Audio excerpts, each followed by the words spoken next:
آپ کے طریقوں پر کتنا عمل کرتے ہیں.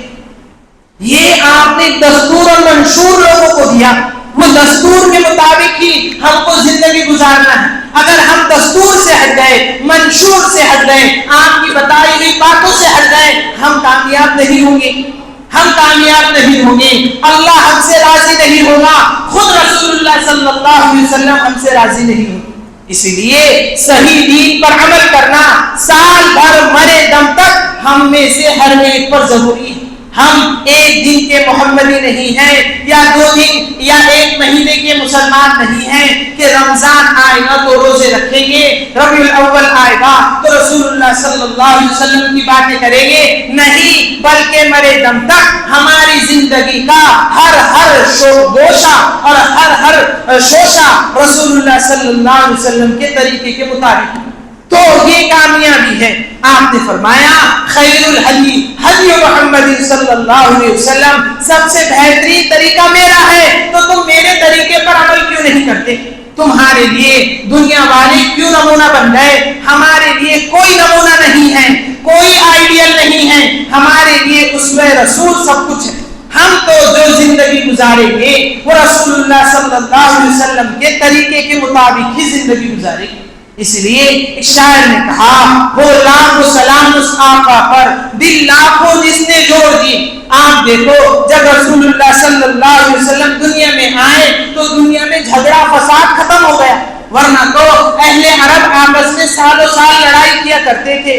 تاریخ میں یہ بھی لکھا ہے کہ اگر کسی کا اونٹ کسی کے اونٹ سے پہلے پانی پی لیتا، اس پر سالوں سال لڑائی چلتی تھی. تاریخ میں یہ بھی لکھا ہے سیرت کی کتابوں میں کہ اپنی تلوار کی دھار تیز ہے یا نہیں، اس کو چیک کرنے کے لیے، آزمانے کے لیے وہ کسی کی بھی گردن مار دیا کرتے تھے اور اپنی تلوار کی دھار کو چیک کرتے تھے، آزماتے تھے. اس پر سالوں سال لڑائی چلتی تھی. اللہ کے نبی صلی اللہ علیہ وسلم کی بعثت ہوئی، آپ نے سب کو ایک کلمے پر جمع کر دیا، لا الہ الا اللہ محمد الرسول اللہ کے سائے میں سب کو لا دیا اور کہا اب تو تم سب کے سب بھائی بھائی ہو، آپس میں لڑائی جھگڑا کرنے سے بچو.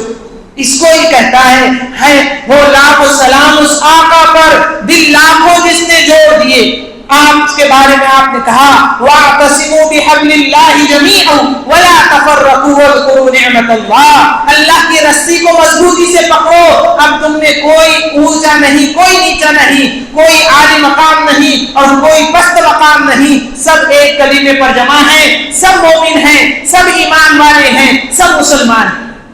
دنیا کو دیا پیغام سکون، انسانوں کے رخ موڑ دیے. انسانوں کے رخ کیا موڑے؟ آپ صلی اللہ علیہ وسلم نے صراط جحیم سے ہٹا کر صراط مستقیم پر سب کو لا دیا. تمام لوگ جہنم کی جانب جا رہے تھے، رسول اللہ صلی اللہ علیہ وسلم نے ایسا دستور دیا کہ سب کے رخ جنت کی جانب موڑ دی اور اللہ کی وحدانیت کو پورا کیا. دنیا کو دیا پیغام سکون، انسانوں کے رخ موڑ دیے. اس محسن اعظم نے الیاس کیا کیا نہ دیا ہے عالم کو، دستور دیا، منشور دیا، کئی راہیں دی، کئی موڑ دی.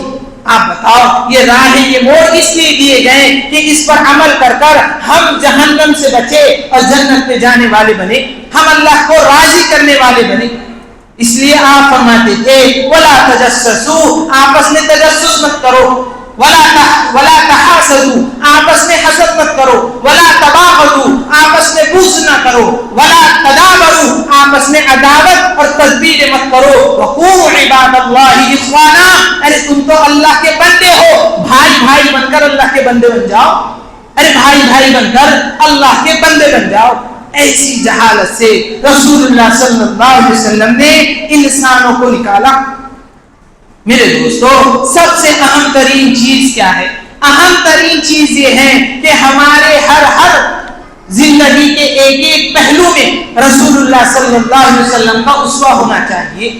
آپ ہمارا چلنا پھرنا، ہمارا لباس، ہمارا چہرہ، ہمارے سر میں امامہ یا ٹوپی، نمازوں کا اہتمام، مسجد سے تعلق، قرآن مجید سے تعلق، رسول اللہ صلی اللہ علیہ وسلم کی باتوں سے، آپ کے طریقوں سے تعلق سال بھر مرے دم تک ہمارا رہے گا، تب ہم کامیاب ہیں. اس لیے تو قرآن نے کہا فقد فاز فوزا عظیما، فوز عظیم کے ساتھ وہی شخص ہے جو اللہ کے نبی کی اطاعت کرے, آپ کے نقش قدم پر چلے. آپ نے مقاصد بعثت بیان کیے ہیں اور فرمایا انما بعثت معلما, میں معلم بنا کر بھیجا گیا ہوں. میں اس لیے بھیجا گیا ہوں کہ تم کو اچھی بات بتاؤ, تم کو برائی سے روکوں, تم میں بھلائی کا حکم کروں, تم کو برائی سے منع کروں, اس لیے مجھ کو بھیجا گیا.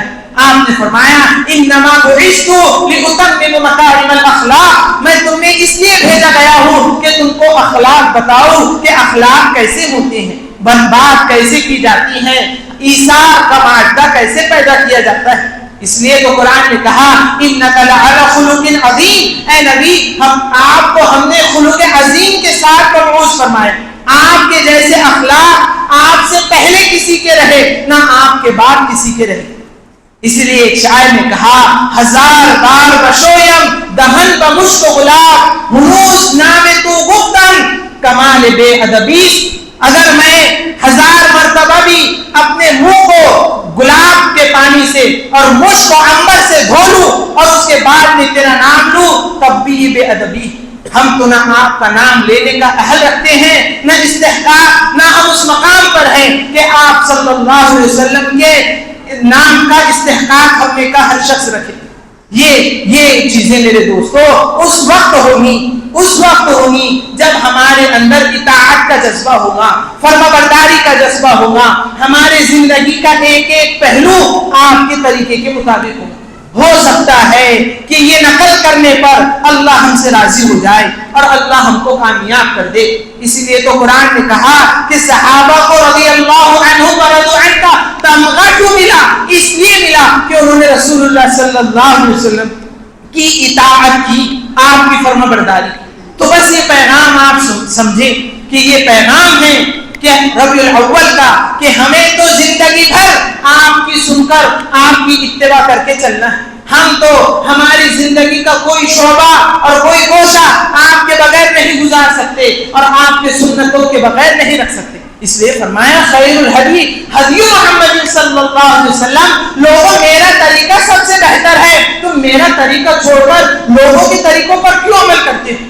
میرے دوستو ہم یہ سوچتے کیوں نہیں کہ ہمارا تعلق قرآن سے کتنا ہے, حدیث سے کتنا ہے, کلام اللہ سے کتنا ہے, مسجدوں سے کتنا ہے, نماز سے کتنا ہے اور آپ کے طریقے میری زندگی میں کتنے ہیں. اس لیے میرے دوستو یہ پیغام کو ہم مضبوطی سے تھام لے. عضوا علیہا بالنواجذ, اللہ کے نبی نے فرمایا میرے طریقوں کو اپنے دانتوں اور جبڑوں سے پکڑ لو. جب کوئی چیز جبڑوں سے پکڑی جاتی ہے وہ جلدی نہیں چھوٹتی. کہنے کا مطلب یہ ہے کہ میرے طریقوں کو اتنی مضبوطی سے پکڑو کہ کوئی تم کو میرے طریقے سے دور نہ کر سکے. یہ پیغام ہے ہمارا. علیکم بسنتی وسنت الخلفاء الراشدین المہدیین, تم پر میرا طریقہ بھی لازم ہے, میرے صحابہ کا طریقہ بھی لازم ہے. اصل چیز تو یہی ہے کہ ہم یہ عزائم کر لے کہ ہم اللہ کے نبی صلی اللہ علیہ وسلم کا اتباع کریں گے. جو اتباع کرے گا وہ محبت کرے گا, جو اتباع نہیں کرے وہ لاکھ محبت کے دعوے کرے, وہ اپنی محبت میں جھوٹا ہے. ارے وہ اپنی محبت میں جھوٹا ہے. یہ دعویٰ ہے بلا دلیل, دعویٰ دلیل قابل قبول ہے, دعویٰ بلا دلیل کوئی قابل قبول نہیں. اس لیے دعویٰ تو ہے ہم اللہ کے نبی سے محبت کرتے ہیں, اب اس کی دلیل دو کہ ہم پوری زندگی آپ کی اطاعت کر کر گزاریں گے. یہ دلیل ہے. جو دلیل پیش کرے گا وہ دعوے میں ثابت قدم ہے, جو دلیل پیش نہ کرے وہ جھوٹا ہے. اس لیے میرے دوستو ہم یہ عزائم کر لے اب کہ ہم نماز نہیں چھوڑیں گے, آپ کی تعلیمات کو نہیں چھوڑیں گے, قرآن سے تعلق قائم کریں گے, مسجدوں سے تعلق قائم کریں گے, مسجدوں کو آباد کریں گے. اللہ تعالی ہم کو عمل کی توفیق عطا فرمائے. سنت ادا